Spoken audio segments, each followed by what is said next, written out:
Hi there, welcome to Overy Gardens. It's now a really good time to prune your lavender. We're in the beginning of August now, and so the principle behind pruning lavender at this time of year is that you take away the seed head. So you can see this lavender here is setting seed, you can see the seeds falling off the plant, and that's taking energy from the root, and that energy you really want to be spending onto the plant to grow into a more established and resilient shrub over the winter. You can leave it, so you can leave it over the summer, and these kind of seed heads act as like a protection for the plant, because although they are hardy, they're from the Mediterranean, so they really don't like sitting in cold, wet conditions over the winter. And this extra layer of seed heads just adds that little bit of protection over the winter.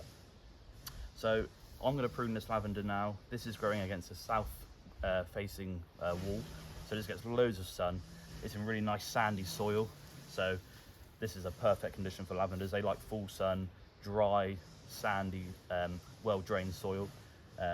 You'll find that if your lavender's growing in heavier, wetter soil, in kind of shadier conditions, it will get quite woody.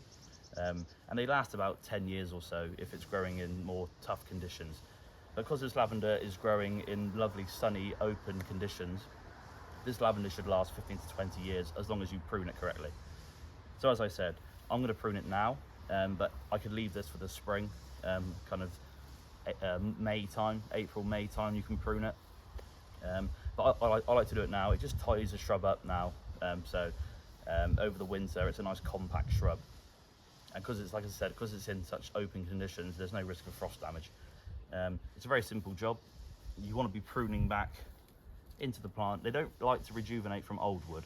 So if you're growing a lavender in shadier conditions, in thicker, heavier soil, you want to prune it higher up, leaving much more green foliage. Because this is growing in nice soil, I can be a little bit harder on this.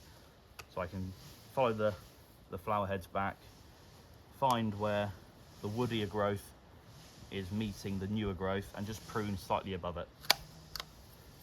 Just work your way through. You should be able to see silvery foliage. If you cut it back into brown woody material, that's where you're probably going to have an issue, because they don't generally respond well to a heavy prune.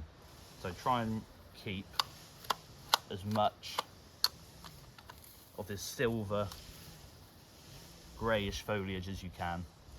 Work your way along the plant. Fly on me.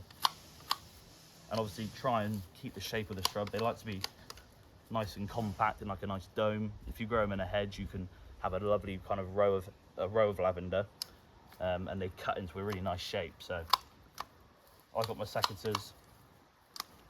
I've also got some nice shears here, which really shape it well. So you're looking for a nice compact shrub. And at this time of year, it will throw up a little bit more growth.